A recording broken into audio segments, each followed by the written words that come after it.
Hola, ¿qué tal? Bienvenidos a esta tercera y última cápsula sobre nuestro apóstol San Pablo, patrono de los cursillos de cristiandad. En la primera cápsula vimos por qué San Pablo, el patrono de los cursillos de cristiandad, por qué el arzobispo Arriba y Castro de Tarragona le pide al Papa Pablo VI que San Pablo sea patrono de los cursillos de cristiandad, porque él considera que los cursillos eran para el mundo moderno lo que para San Pablo había sido el camino a Damasco, un encuentro con Cristo y encontrar en Él la solución a todos sus problemas, encontrar en Él camino, verdad y vida, como nosotros encontramos en Él al vivir el cursillo de cristiandad.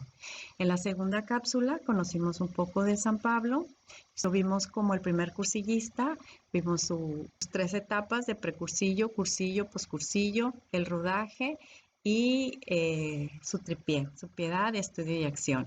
Y ahora vamos a ver la pasión de Pablo. Esta comienza cuando termina el tercero de sus viajes en Jerusalén. Cuando llega a Jerusalén, San Pablo es encarcelado y lo llevan a la sede del gobernador de Judea. Junto con otros presos, fue trasladado a Italia y la embarcación zozobró. Durante este viaje, San Pablo tuvo una visión y en esa visión el Señor le dijo que ninguno de los que ahí iban con él iba a morir, que buscaran una isla y esperaran a que los recogieran para llevarlos a Roma. Dado les dice, no teman amigos, ánimo, yo tengo fe en Dios de que sucederán las cosas tal y como Él nos ha dicho. Pablo llega a Roma y donde las comunidades de cristianos lo recibieron y se encargaron de sus gastos. Él vivió en una casa rentada. 2 años después, un centurión le comunicó que su caso estaba resuelto y lo pusieron en libertad recogiendo las cadenas. Pablo no supo en realidad, no fue sometido a un juicio, simplemente se le dejó en libertad. El segundo encarcelamiento viene después del incendio de Roma, que incluso lo culpan a él del incendio de Roma. Nosotros ya sabemos que Pablo no estaba en Roma, Pablo estaba en España, concretamente estaba en Tarragona. Si no se adentró más a la península ibérica, fue precisamente porque regresó a Roma para saber qué había pasado con ese incendio en la ciudad. Lo apresan y bueno, como les digo, es acusado de esa gran tragedia en la ciudad. San Pablo, por ser romano, no fue crucificado, sino degollado. Y según la antigua tradición, su martirio fue cerca de la vía Ostia, donde hoy está la abadía de Trefontana, llamada así Tres Fuentes, que según la tradición surgieron cuando su cabeza, separada ya del cuerpo, rebotó 3 veces. Conozcamos un poco más sobre San Pablo en esta pequeña trivia. ¿En qué fecha se celebró el año paulino? Pues les voy a dar aquí las respuestas. Se celebró del 28 de junio de 2008 al 29 de junio de 2009. ¿Y qué se celebraba? Pues los 2000 años de su nacimiento. Nosotros en Monterrey, nuestra casa de cursillos, la Casa San Pablo, tuvimos el beneficio, la bendición de obtener indulgencia plenaria en las celebraciones que se realizaran en la Casa San Pablo durante el año jubilar paulino. San Pablo era conocido como el apóstol de los gentiles. Eran aquellos que no eran judíos. ¿En qué libro de la Sagrada Escritura se relatan los viajes de San Pablo? Pues en el Hecho de los Apóstoles, y lo escribe precisamente San Lucas. ¿Dónde se llevó a cabo el primer concilio? En Jerusalén. Lo vimos en la parte del rodaje donde Pablo se reúne principalmente con Pedro y unos cuantos más apóstoles. ¿Cuál fue el tema principal? Pues que la salvación es Cristo y no la circuncisión. Según nuestra fe, la gracia del Señor Jesús es la que nos salva, del mismo modo que a ellos. ¿Cuántas cartas paulinas hay en el Nuevo Testamento? Son 13 más una carta a los hebreos. ¿En qué orden aparecen? Este es interesante porque las cartas no aparecen en el orden en el que fueron escritas.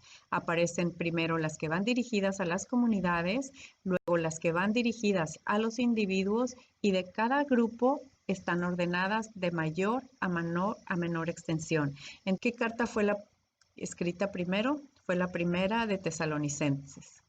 Todas las cartas fueron escritas por San Pablo, se dice que no, pero si no fueron inspiradas por él o redactadas por sus discípulos.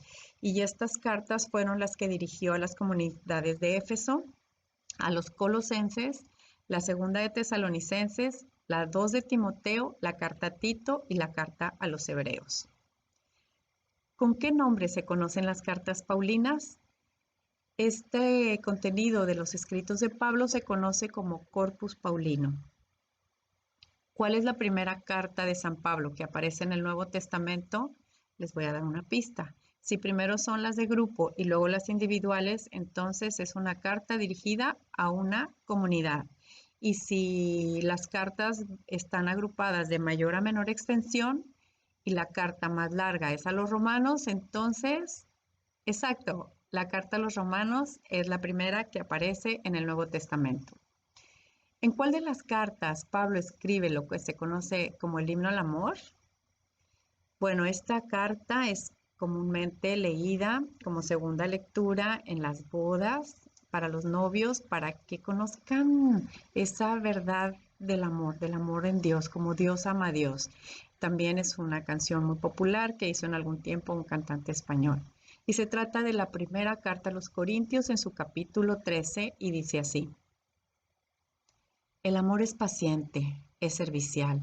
El amor no es envidioso, no hace alarde, no se envanece, no procede con bajeza, no busca su propio interés, no se irrita, no tiene en cuenta el mal recibido, no se alegra de la injusticia, sino que se regocija con la verdad.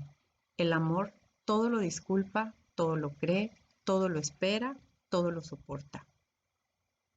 En esta carta, Pablo no especifica que es para el amor de pareja. Como les digo, que es una lectura que se usa comúnmente en las bodas religiosas. No, esta va dirigida al amor entre hermanos, al amor entre comunidades, a amar como Dios ama a Dios. Pablo escribió algunas cartas en cautiverio. ¿Cuáles serían algunas de estas cartas? La carta a los Efesios, la carta a los Filipenses, la carta a los Colosenses, carta a Filemón, la primera carta a los Tesalonicenses y la segunda carta a los Tesalonicenses. En cautiverio, ¿qué quiere decir? Que estaba en la cárcel. ¿Cuál de las cartas paulinas es considerada como el testamento espiritual de San Pablo? La segunda carta a Timoteo, el colaborador predilecto. Dice así: soporta las dificultades como un buen soldado de Cristo Jesús. El que se alista en el ejército trata de complacer al que lo contrató y no se mete en negocios civiles. El atleta no será premiado si no ha competido según el reglamento. El agricultor que trabaja duro le corresponden en primer lugar los frutos de la cosecha. Entiende lo que quiero decirte, seguramente el Señor hará que lo comprendas todo. Acuérdate de Cristo Jesús, descendiente de David y resucitado de entre los muertos, según mi evangelio. Por él sufro hasta llevar cadenas como un malhechor. Pero la palabra de Dios no está encadenada. Por eso lo soporto todo por el bien de los elegidos, para que también ellos alcancen la salvación que se nos dio en Cristo Jesús y participen de la gloria eterna. Una cosa es cierta: si hemos muerto con Él, también viviremos con Él. Sufrimos pacientemente con Él, también reinaremos con Él. Si lo negamos, también Él nos negará. Somos infieles, Él permanece fiel, pues no puede desmentirse a sí mismo. No te metas en discusiones de palabras. Recuerda a tu gente estas cosas y diles insistentemente en nombre de Dios que dejen las discusiones de palabras, que no son de ningún provecho y desconciertan a quienes las escuchan. Trata de merecer la aprobación de Dios. Sé como obrero irreprensible, experto en el manejo de la palabra de la verdad. No participes en conversaciones inútiles y extrañas a la fe que solamente hacen progresar la impiedad. Son doctrinas que se propagan como la gangrena. Pienso en Himeneo y Fileto, que se apartaron de la verdad, afirmando que la resurrección ya tuvo lugar, con lo que desconciertan la fe de algunos. ¿Qué simboliza la espada en la imagen de San Pablo? el martirio, porque murió decapitado. ¿Y qué simbolizan el libro en la imagen de San Pablo? Las escrituras. Era estudioso de la ley y los profetas. Pablo, patrono del movimiento de cursillos de cristiandad, por la gracia de Dios. Aquí algunas conclusiones. Aunque no conoció a Cristo, dio su vida por él. Llevó la buena nueva. Dio ejemplo de lo que predicaba. Todo comenzó para él en el camino a Damasco cuando perseguía a los cristianos y tuvo un encuentro personal con Cristo. Fundó iglesias en comunidades y les dio seguimiento, estuvo al pendiente de ellas. Todo lo podía en Cristo, que era su fortaleza. No conoció a Cristo, pero dio su vida por él. Pablo cristocéntrico. Llevó la buena nueva. Pablo querigmático. Dio ejemplo de lo que predicaba.